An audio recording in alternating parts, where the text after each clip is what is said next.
Students, welcome to Physics class 11, chapter Motion in a Straight Line.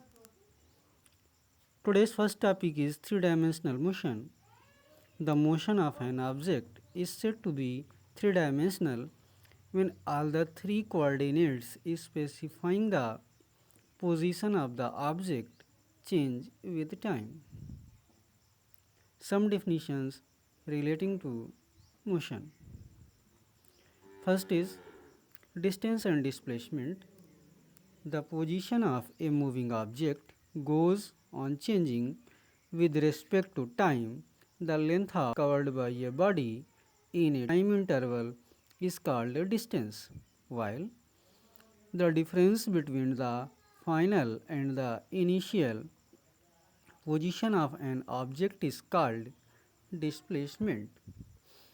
Next is speed.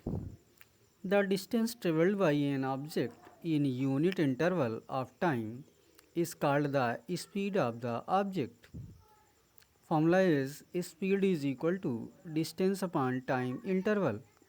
Speed is represented by v, its unit is meter per second, and its dimensions are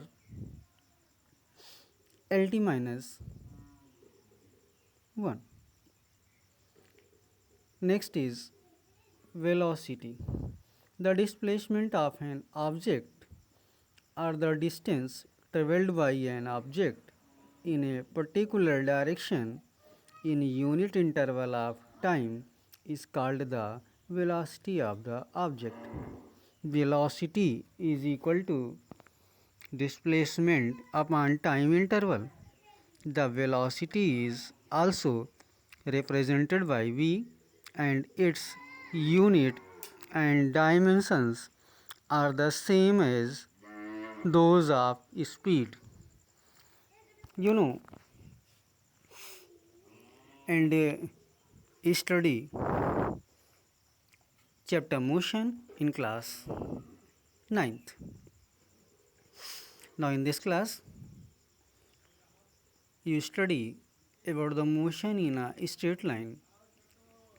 Last day we studied about one-dimensional motion, two-dimensional motion, but today we study about three-dimensional motion and some definition of relating to motion. Distance and distance and displacement. Displacement is a vector quantity.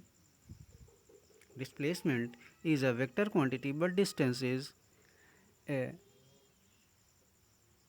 scalar quantity. And similarly, speed and velocity. Speed is a scalar quantity, but velocity is vector quantity.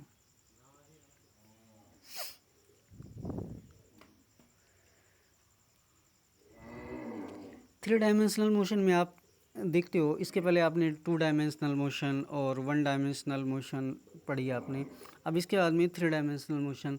इसमें आपको मालूम है कि x Y Z coordinates जो हैं, इन x Y Z coordinates में जब किसी ऑब्जेक्ट की पोजीशन को स्पेसिफाई करने के लिए एक्स वाई और जेड तीनों कोऑर्डिनेट्स का जो है यूज़ किया जाता है, तो उसको हम क्या कहते हैं कि that type of motion is known as three dimensional motion. Distance and displacement, speed, and after these topics we study about the remaining part of this chapter. So इस चैप्टर में आपने जितनी चीज़ें पढ़ी हैं अभी तक, इसके बाद आपको रिमेन पार्ट के फॉर्मूलाज, न्यूमेरिकल्स और सारी चीज़ें बताई जाएंगी, लेकिन ये बेसिक्स हैं, इनको आपको अच्छे से तैयार कर लेना है और तैयार करने के बाद में तब आगे बताया जाएगा.